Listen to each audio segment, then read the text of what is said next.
मित्रांनो, तुम्हाला bank of India मध्ये तुमचं आधार कार्ड लिंक करायचं आहे तर तुम्ही एकदम माझ्या करेक्ट व्हिडिओ मध्ये आले आहे। या व्हिडिओ मध्ये मी तुम्हाला सांगणार आहे की तुम्ही तुमचे बँक ऑफ इंडिया मध्ये तुमचे आधार कार्ड कसे लिंक करू शकता आणि तुमच्या बँक खात्याला कसे अटॅच करू शकता। चला तर कोणत्या वेळ न करता व्हिडिओला आपण सुरुवात करणार आहोत। नमस्कार मित्रांनो, कसे आहात? आजच्या माहितीपूर्ण नवीन व्हिडिओ मध्ये आपले सहर्ष स्वागत आहे। चला तर कोणत्या वेळ न करता आपण व्हिडिओला सुरुवात करणार आहोत।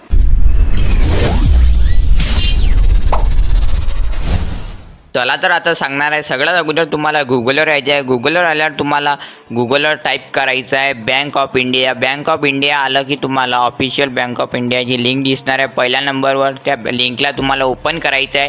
तुम्हाला बँक ऑफ इंडियाचं पेज उघडणार आहे। इथे खूप साऱ्या सर्व्हिस तुम्हाला दिसणार आहे, पण तुम्हाला वरच्या साईडला दोन ऑप्शन दिसणार आहे। त्यामधलं तुम्हाला इंटरनेट बँकिंग हे ऑप्शन इथे निवडायचं आहे। मित्रांनो, यामध्ये निवडल्यावर तुम्हाला लॉग इन करायचं आहे। लॉग इन केल्यावर तुम्हाला एक डिस्क्लेमर येणार आहे, त्याला तुम्हाला ॲग्री करायचं आहे। ॲग्री केल्यावर मित्रांनो तुम्हाला आणखीन एक न्यू पेज ओपन होणार आहे। यामध्ये तुम्हाला रिटेल लॉग इन म्हणजे की ID पासवर्ड टाकून इथे लॉग इन करायचं आहे। परंतु मित्रांनो, तुम्ही नवीन युजर असल्यामुळे तुमचा ID पासवर्ड इथे क्रिएट नाही आहे, तर तुम्हाला सगळ्यात अगोदर तुमचा न्यू युजर म्हणून इथे क्लिक करायचं। इथे एक ऑप्शन दिसणार आहे आपल्या स्क्रीनमध्ये, तुम्हाला मी झूम करून दाखवलेलंच आहे की ते ऑप्शन इथे तुम्हाला ऑप्शन दिसणार आहे न्यू युजर।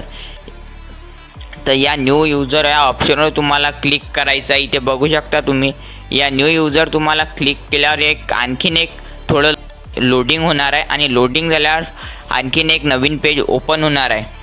नवीन पेज ओपन झाल्यावर मित्रांनो तुम्हाला सगळ्यात अगोदर इथे व्ह्यूज ओनली इथं ऑप्शन दिलेला आहे, पण त्यामध्ये तुम्हाला सेकंड ऑप्शन निवडायचा आहे व्ह्यूज ऑनलीच्या बाजूच्या ॲरोवर तुम्हाला क्लिक करायचं आहे। मित्रांनो, बाजूच्या ॲरोवर मित्रांनो तुम्हाला क्लिक केल्यावर तिथे व्ह्यूज ओनली अँड ट्रान्झॅक्शन हे ऑप्शन तुम्हाला निवडायचं आहे।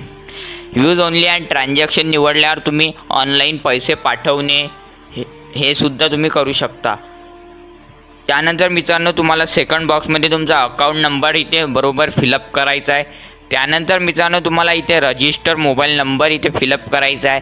त्यानंतर इथे तुमचा कॅप्चा खालच्या बॉक्समध्ये फिलअप करायचा आहे आणि बरोबर कॅप्चा फिलअप करायचा आहे। नसेल तर तुम्हाला कॅप्चा दिसत नसेल तर इथे रिफ्रेश कॅप्चा तुम्ही क्लिक करू शकता आणि कंटिन्यूवर क्लिक करायचं आहे। माहिती फिलअप झाल्यावर कंटिन्यूवर क्लिक केल्यावर मित्रांनो तुम्हाला बॅक यायचं आहे। मागे आल्यावर तुम्हाला डबल आपण तेच प्रोसेस करूया। तर तुम्हाला बॅक आल्यावर मित्रांनो तुम्ही पहिल्या पेजवर चालले येणार आहात। तर पहिल्या पेजवर आल्यावर मित्रांनो जर तुम्ही पासवर्ड ID हे विसरले असाल तर तुम्ही फॉरगॉट पासवर्ड क्लिक करून तिथे बदलू शकता। चला, तर तुम्हाला पहिल्या पेजवर आल्यावर मित्रांनो तुम्हाला आता इथे बाजूनं स्क्रीन पलटवायची आहे आणि इथे तुम्हाला तुमचा ID पासवर्ड इथे आता टाकायचा आहे। आता तुम्ही क्रिएट केलेला तर तुम्हाला पहिले ID टाकायची आहे, नंतर पासवर्ड, त्यांच्या टर्म कंडिशन ॲक्सेप्ट करायचे आहे। इथे त्यांच्या कॅप्चा इथे खालच्या बॉक्समध्ये फिलअप करायचं आहे आणि या सबमिट या बटनवर तुम्हाला क्लिक करून द्यायचं आहे। सबमिट या बटनवर क्लिक केल्यावर मित्रांनो इथे एक तुम्हाला नंतर पेज उघडणार आहे।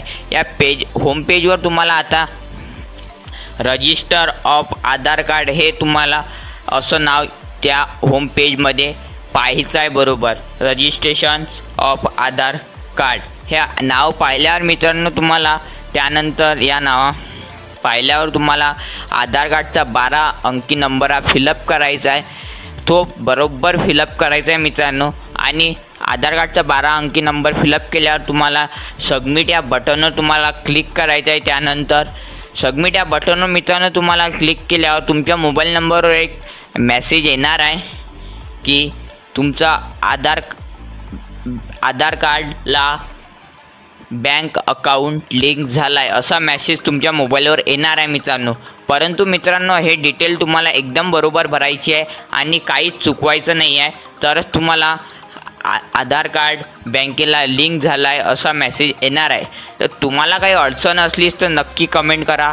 भेटूया पुढच्या व्हिडिओला। धन्यवाद, जय हिंद मित्रांनो। तर इथे तुम्ही बरोबर नोट हे सर्व वाचून घेऊ शकता।